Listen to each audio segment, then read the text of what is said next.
پاکستان میں اس وقت ڈالر کی قیمت تاریخ کی بلند ترین سطح پر ہے اور ڈالر مہنگا ہونے کی وجہ سے ملک میں بے تحاشا مہنگائی ہے۔ مگر ہم تو پاکستانی ہیں، وہ پاکستانی روپیہ استعمال کرتے ہیں، ڈالر ٹھہرا امریکہ کی کرنسی، تو چاہے ڈالر کتنے کا بھی ہو، اس سے ہمیں کیا فرق پڑتا ہے؟ فرق پڑتا ہے، اور یہ فرق کس طرح پڑتا ہے اور اس سے ایک عام پاکستانی کی زندگی کس طرح متاثر ہوتی ہے، آئیے جان کریں۔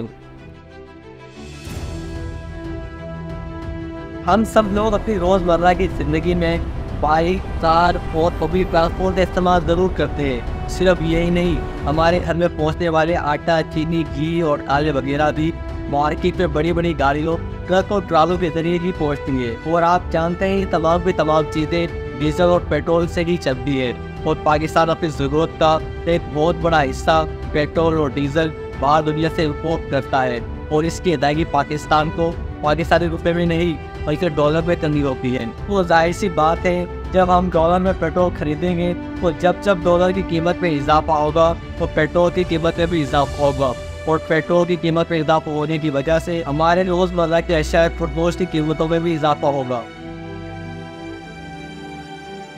صرف پیٹرولیم مصنوعات کی بات کی جائے تو حکومت پاکستان اس وقت 1 لیٹر پیٹرول پر 125 روپے ٹیکس کی مد میں وصول کر رہی ہے، جبکہ ڈیزل پر 95 روپے ٹیکس کی مد میں وصول کیے جا رہے ہیں، اور پاکستان میں ایک دن میں لاکھوں لیٹر پیٹرول اور ڈیزل فروخت ہوتے ہیں۔ اس بات سے آپ اندازہ لگا سکتے ہیں کہ حکومت پاکستان صرف ایک دن میں پیٹرولیم مصنوعات پر لگے ٹیکس سے کس حد تک کما رہی ہے۔ صرف پیٹرولیم مصنوعات وہ واحد چیز نہیں ہے جو ہم امپورٹ کرتے ہیں۔ ہم جو بجلی استعمال کر رہے ہیں، یہ بجلی پیدا کرنے والے کارخانوں میں استعمال ہونے والے ایندھن بھی ہم بیرونی دنیا سے امپورٹ کرتے ہیں، اور اس کی ادائیگی ہمیں ڈالر میں کرنی پڑتی ہے۔ تو یہاں بھی جب ڈالر مہنگا ہوگا، حکومت بجلی قیمتوں میں اضافہ کرتی رہے گی۔ ہر سال پاکستان کو اپنے قرضوں کی ادائیگی کے لیے کروڑوں ڈالر کی ضرورت ہوتی ہے، اور اس کروڑوں ڈالر کا سالانہ قرضہ ادا کرنے کے لیے حکومت پاکستان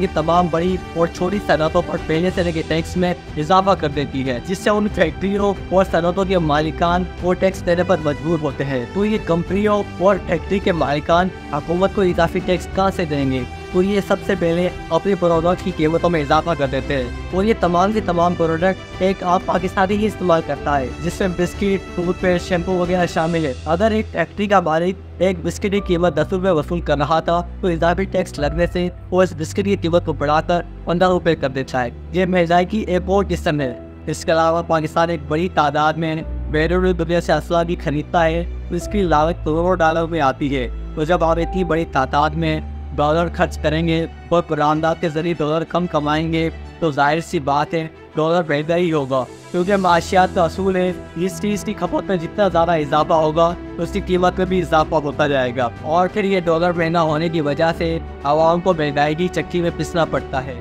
جب کبھی آپ بیرون ملک سفر کرتے ہیں، چاہے وہ تعلیم کے سلسلے میں ہو یا روزگار کے سلسلے میں، تو وہاں پاکستانی روپے تو استعمال نہیں ہوتے، وہاں اس ملک کی کرنسی استعمال ہوتی ہے، تو آپ کو پاکستانی روپے کو ڈالر، درہم یا ریال وغیرہ میں کنورٹ کروانا پڑتا ہے۔ جتنے زیادہ درہم، ڈالر یا ریال وغیرہ خریدے جائیں گے ان کی قیمت میں اتنا ہی اضافہ ہوتا جائے گا اور روپے کی قدر میں کمی ہوتی جائے گی۔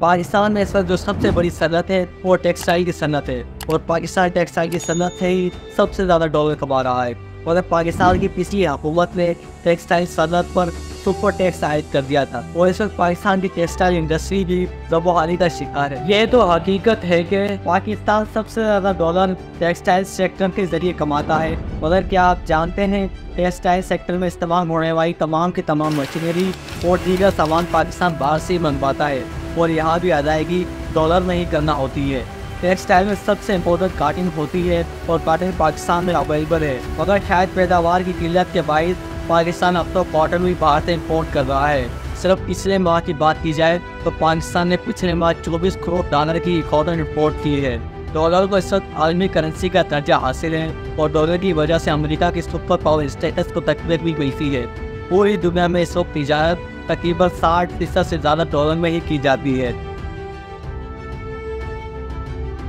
پاکستان کو زیادہ سے زیادہ ڈالر کمانے کے لیے اپنے ایکسپورٹ میں اضافہ کرنا ہوگا اور اپنے امپورٹ میں کمی لانا ہوگی۔